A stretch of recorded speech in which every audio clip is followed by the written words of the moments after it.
Ever since I was a kid, I've been passionate about figuring out why human beings do the weird things that we do.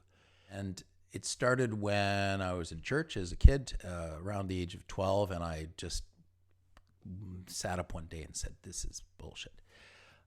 And continued through high school when I had a great interest in the great apes and their behavior and how they were similar to our human behavior. And continued through university where I studied motivational psychology and the evolution of human behavior. I am continuing with that passion by sharing my insights into our behavior and giving people like yourself new perspectives on how to understand why we do these weird, counterproductive things we so oftentimes do. I've realized that having been an ad guy and overproducing these videos is kind of silly because people just want to hear other people's opinions.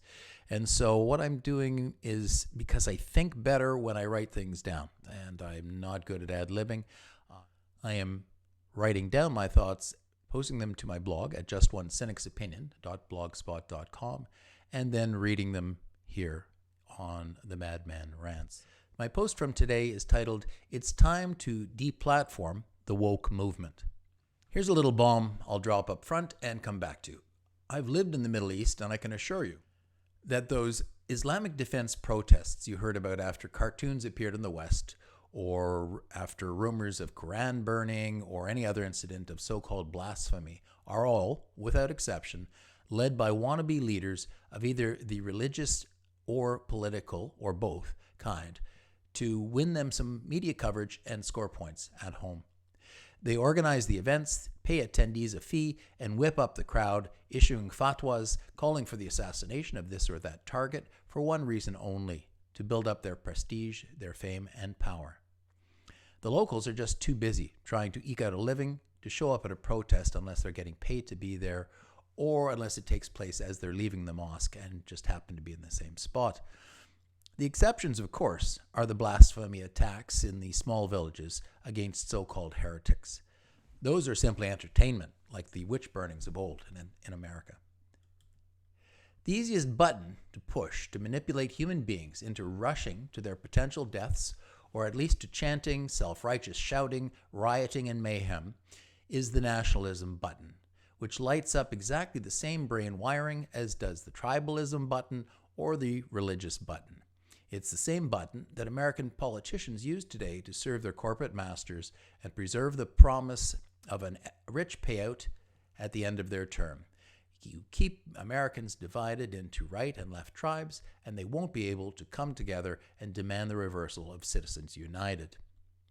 If you grew up in a bubble, and it's all you've ever known, and you, like most of humanity, find dealing with complex issues and making sense of a lot of input to be a challenge, would you want to stay in that protective bubble or be keen to break out?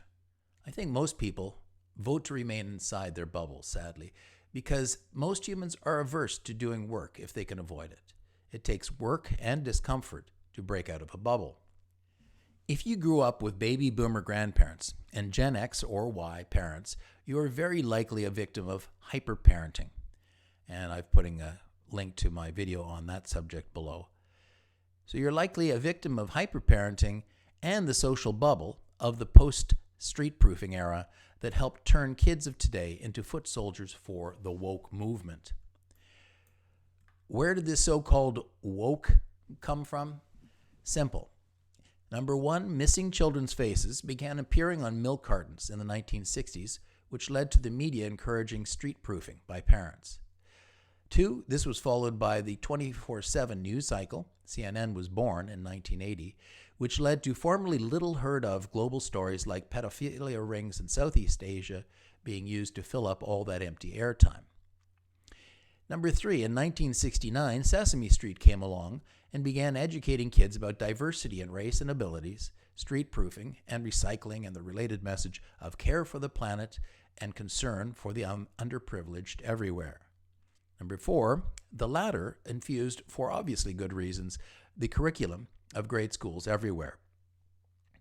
Number five, overall, these relatively innocuous social changes led to political correctness, becoming the reality for the entire Western world. So much so that it has become paralyzing debate and reversing, to paraphrase Brendan O'Neill of the UK, the progress made in the latter half of the 20th century, promoting racial segregation through identity politics and the wholesale transformation of Western culture in an effort to avoid offending new immigrants.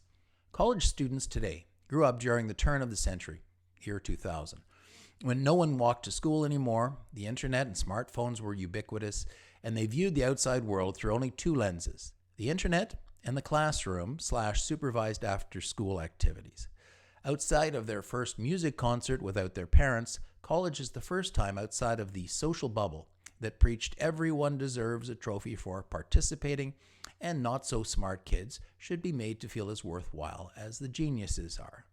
In fact, universities today go so far as to limit the highest-scoring Asian students from enrolling, while filling quotas for students with grades below the lower limit for the rest. The notion that you can't get ahead without a degree has led to for-profit schools charging more and more for tuition and lower standards to cram ever more fee-paying customers in the doors. Competition inside the scholastic system has been dampened down. The former shared lists of how everyone scored against each other is fading away to avoid hurting poor performers' self-images. And the smart kids are holding back asking questions in class to risk offending others with their challenging inquiries. The reality is that many of these underqualified and fragile young people really do feel traumatized by the new environment they find themselves in. At home and in grade school, no one ever challenged what was the status quo. No one brought up controversial ideas or criticized their family's religion. Outside of the very real trauma of bullying, which gave the vast majority who were at the receiving end of some bullying enough experience with social pain and anxiety to be sympathetic to anyone else ever being exposed to it, this generation has had little experience with pain and conflict. As a side note, bullies are usually the 1% of the school population who are on the psychopathic spectrum, and their sociopathic followers, leaving about 98% of the students to be their targets at one point or another. These students have little exposure to offense, the visceral experience of which I continue to struggle to define. Is it emotional pain, hurt? Is offense the prospect for potential social embarrassment if a criticism turns out to be proven correct? Is it anger at being challenged for believing something stupid? Is it shock at seeing something unfamiliar, like seeing a breast during breastfeeding out in public? So because these students have little exposure to so-called offense in the past, offense seems to come very easily to them. What do these students choose to do once they've left home and their safe grade school environment behind? Well, they sign up for classes that sound easy and comfortable, like women's studies and cultural heritage studies. What happens after they sign up to study disciplines that focus on groups that are or were perceived to be disadvantaged?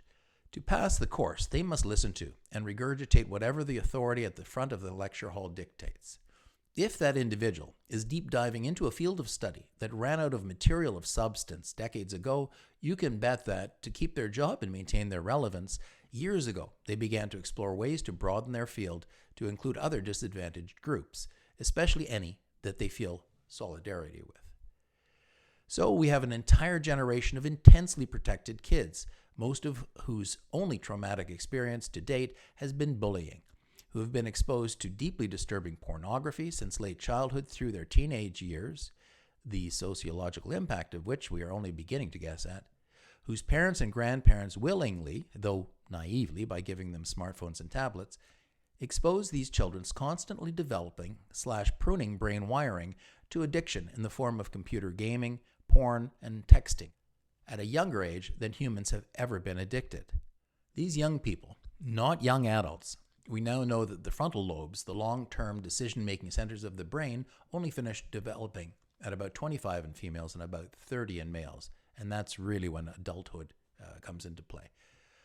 They are at an age during which they are desperate to be welcomed as group members and are being fed a doctrine by their predominantly left-leaning professors, some of whom are virulently alt-left, that promotes everything they learned is important growing up, like everyone deserves to be free of the pain of bullying and the stigma of being singled out as less important. What impressionable young group member wannabe could resist this seductive notion? Well, we know who resists it. The most clever students, who tend to also be the most curious, the right-leaning ones, and those who are lucky enough to have exposure to professors with different points of view, like Jordan Peterson, Gad Saad, and Steven Pinker, all of whom, oddly, are Canadian. Sadly, many more students fall into the alt-left rabbit hole and blindly begin following the corrupt agenda of the alt-left professors and their henchwomen and men in the administration. When the entirely false narrative goes out that a conservative speaker is coming to speak on campus or anywhere of late, these foot soldiers of the woke movement are ordered out to protest, complete with points to shout about that usually bear no resemblance to the speaker's actual point of view. And shut them down they do, not by making any valid points, but by shouting over the sound system, pulling fire alarms, using violence, and threatening the school with prohibitive expenses for policing and or damage. In a side note that really could be a separate post, let's recognize that the hoodlums who call themselves Antifa, that is anti-fascists, are not leftists. They're young men who want to fight and burn police cars. They've sat behind a computer game for most of their lives playing combat and are desperate to finally act out. Continuing to do them the service of pretending that they have a legitimate political stance merely empowers them and sells more media ad time. Their Punch a Nazi motto is no different than the MAGA hat-wearing hoodlums who show up at the anti-Trump rallies and beat the daylights out of peaceful protesters. Why do the alt-left professors want to incite this kind of censorship? For two reasons. One, a few of them are actually so consumed by their left-leaning brain hardwiring that they experience it with a religious fervor and feel the need to cast out the money changers from their temple on campus. Number two, many of the speakers they oppose so vehemently are actually onto them, and those speakers' messages threaten the very legitimacy of their field of study. For the latter, especially in the field of feminism, they are facing an existential threat. Their efforts over the last 20-odd years have been to expand their influence and embrace more self-described disadvantaged minority groups under a new, much larger umbrella of grievance studies. The voices they are united against are the calm, rational, reasonable critics of the elevation of the oppression Olympics to a legitimate level of study and respect. Identity politics is a tool of division that only serves the power-hungry who work for the money hoarders to maintain the status quo at the expense of the 99%, and it needs to be stopped. So why do I claim that it's time to deplatform the woke movement? Because they've risen virtually unopposed and largely unchallenged in the media and in politics, protected by the blanket of political correctness that has smothered reasonable debate in the West. In fact, in Canada, their bullshit led to our naive and sadly IQ-challenged Prime Minister, Justin Trudeau, to shepherd in a bill to make any Canadian's refusal to call a gender-challenged individual by the pronoun they chose to use in any given moment a federal crime. Like Jordan Peterson, I will go out of my way to make anyone feel better about the issues they face, including calling them grand poobah, should they appreciate that.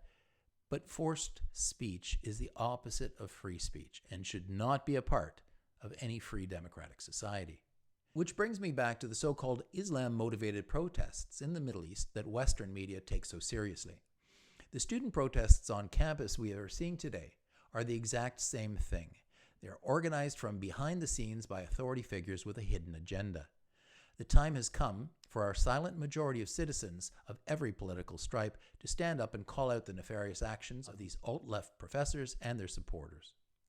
We need diversity of thought, not polarization on university campuses.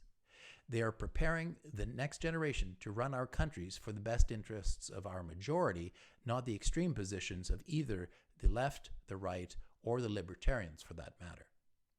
We let down our collective guard, and we have left the door open for power-hungry individuals and groups from far too many special interest groups with barely hidden agendas to shoehorn their way onto powerful platforms in the West. It is past time for the centrists among us to join the level-headed conservatives and the true progressive liberals and retake control of the conversation. We've seen what an excess of liberalism can do in countries like Sweden and England, in which areas of several cities have become self-walled ghettos that the police will not enter. It is time to raise our reasonable, rational voices and use data to guide public policy that is good for the majority over the long term, not special interest groups like that of the left-leaning professors on university campuses. Students require exposure to every side of the debate, but this latest generation will oppose it if society as a whole does not support the need for it and ensure that every point of view gets a voice. Thanks for listening, and I hope that if you found this interesting and you think I deserve it, that you will give this video a like and that you'll become a subscriber and even click on the bell to hear about new videos that I bring out. And if you've watched a few of my videos and I've been able to really make you sit up and go, well, I'm seeing things in a different light than I have before, then please consider becoming a patron on patreon.com at the Madman Rants. I don't really have time to read a lot of comments and debate, but if you become a patron, I certainly will connect with you.